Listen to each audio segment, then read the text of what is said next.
اللهم صل وسلم وبارك على سيدنا محمد وعلى آله وأصحابه أجمعين، واخفض لهم جناح الذل من الرحمة، وقل رب ارحمهما كما ربياني صغيرة. صدق الله العظيم.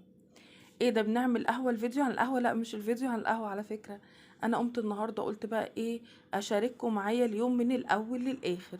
فانا رحت قايمة عاملة كوباية القهوة معاكم كده علشان نبدأ مع بعض يومنا. انا ما بعرفش ابدأ يومي الا بكوباية القهوة، فقلت اعملها معاكم كده ونبدأ يومنا خطوة خطوة مع بعض. ورحت حطيت القهوة على النار وسبتها بقى لغاية اما ايه تتظبط وتعمل الوش اللي انا بحبه. عايزه اقول لكم يا ريت اللي اول مره يشوف قناتي ما ينسانيش بالاشتراكات ويفعل الجرس علشان يوصل له كل جديد، وكومنتاتكم الجميله ربنا ما يحرمني منكم ابدا، ونفضل مع بعض على طول، ولايكات كتير كتير كتير علشان القناه تفضل معاكم. خلاص كده القهوه اتعملت ورحت صباها، وما شاء الله بصوا الوش والجمال والحلاوه. يلا بقى تعالوا اتفضلوا معانا. عملت القهوة وبدأت ان انا اعمل الاكل بتاعي. طبعا انا عملت اكلة جميلة جدا اولادي بيحبوها، ايه هي؟ التقطيع او الحلويات. فانا زي ما انتوا عارفين بروح مدية التقطيع نص سلقة كده بسيطة، وبروح مقطعوها علشان تبقى سهلة معايا إيه وانا بعملها. ورحت حاطة عليها بقى شوية دهون، دي طبعا بتديها طعم. ليه؟ لان انا لا حطيت زيت ولا حطيت سمنة. ورحت جايبه بصلتين كبار كده حلوين ونعمتهم خالص، ورحت نازله بيهم على التقطيع، وقرنين فلفل حار على بارد كده عشان يدوا الطعم الجميل اللي احنا بنحبه. بصوا بيدي طعم خطير. وهروح نازله بقى بالتوابل بتاعتي، هي عباره عن ايه؟ فلفل اسود وسبع بهارات. وبدات اقلب الحلويات الجميله دي مع بعضها كويس جدا. طبعا هتلاقوا لون غامق ولون فاتح عشان انا كنت مديها نص سلقه، فاللون الاحمر قوي دوت هو اللي كان من جوه وانا بقطع الايه، الحلويات. ورحت جايبه كوبايه كده من الميه، قلت اسوي بيها الحلويات دي. طبعا لو احتجتي اكتر هي على حسب الكميه، زودي الميه هتبقى معاكي جميله خالص علشان ما تتحرقش منك وتقل منك وتنشف. رحت حاطه كوبايه من الميه، وجبت معلقه من السكر بقى رشه بسيطه كده، ورحت رشها على الحله علشان تخلي بقى الحلويات طعمها جميل جدا، وطعمها زي السكر زيكم بالظبط. وبدات ان انا اقلبها واسيبها واخليها على نار متوسطه. خلاص كده بدات تتشرب وغليت كويس جدا. رحت جايه بقى وقلت احط الملح بتاعها. هنحط الملح، اظبطي الملح بالمقادير اللي انتي حطوها. ورحت حطيت الملح، وبرده هبدأ اقلبها واسيبها على النار لغاية اما تتشرب المية بتاعتها. بس خلي بالك اوعي تتحرق منك، هي ما بتاخدش وقت كتير على النار. خلاص كده بصوا اتشربت وبقت جميلة خالص.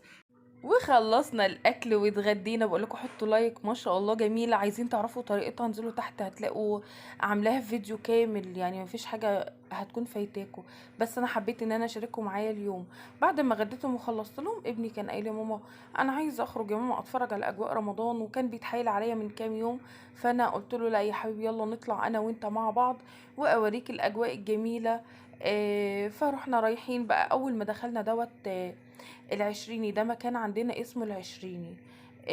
شفت المحل ده خطير جدا جدا. تدخليه تحسي ان انت في يعني في رمضان. ما تقوليش لسه كام يوم على رمضان، لا تحسي انت في رمضان. بصي بكار وبوجي وطمطم والفوانيس الجميله.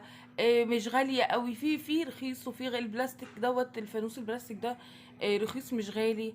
و يعني على قد اولادنا كده وعلى قد الظروف اللي احنا فيها. وبصوا ما شاء الله جميلة جدا جدا. انا دخلت المحل بصراحة ما كنتش عايزة اخرج منه من الجمال والحلاوة اللي انا شفتها طبعا. وكان مشغل بقى اغاني رمضان كانت رهيبة. بصوا الفوانيس، بصوا الجمال، بصوا الدهبيات. طبعا اسعار مختلفة فانا محبتش اقول اسعار، لان كل مكان بيبقى فيه اسعار غير التاني. فانا مرضتش اقول الاسعار، بس انا حبيت افرجكم على الاشكال والجمال بتاع رمضان. كل سنة وانتم طيبين وبخير وبهنا وسعادة، ربنا يسعد ايامكم جميعا ان شاء الله. بصوا ما شاء الله الدهبيات كانت جميلة. ازيكم عاملين ايه؟ انا قلت النهارده اظهر معاكم في الفيديو. لقيت المسجد دوت عجبني قوي وقلت اوريه لكم. كان مكتوب عليه رمضان كريم فعجبه خالص. كل سنه وانتم طيبين، سنه سعيده عليكم. المكان دوت عجبني قوي والحاجات اللي فيه تحفه. انا قلت اظهر معاكم في الفيديو دوت النهارده. الحاجات عجبتني قوي، وانا اول ما دخلت اصلا دخلت مسكت حس باجواء رمضان وكانت جميله جدا، وعجبته الفوانيس وعجبته بوجي وطمطم وبكار. وبكار في حاجات تحفة اصلا. انا اول ما دخلت مسكت فانوس اللي كان مكتوب عليه رمضان كريم، ما شاء الله الله اكبر عليه، شكله جميل، اخدته.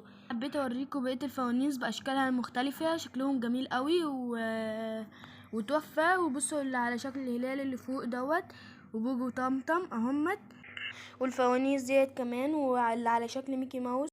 ودي الفوانيس اللي بنعلقها قدام باب الشقة والشارع وبيجي وطمطم. ما شاء الله. بصوا الاجواء رمضان كانت جميله جدا في الشارع كله، مش في المحل ده بس. صراحة حاجات كانت جميلة، والحاجات كانت مسغللة عينيا. مامتي عمالة تقول لي يلا نمشي، اقول لها خلينا قاعدين شوية، والحاجات كانت جميلة جدا.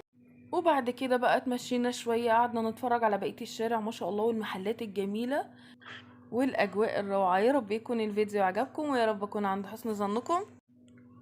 اوعوا تنسوا تحطوا اللايك وتعملوا اشتراك في القناة وتفعلوا زر الجرس، ويلا سلام، باي.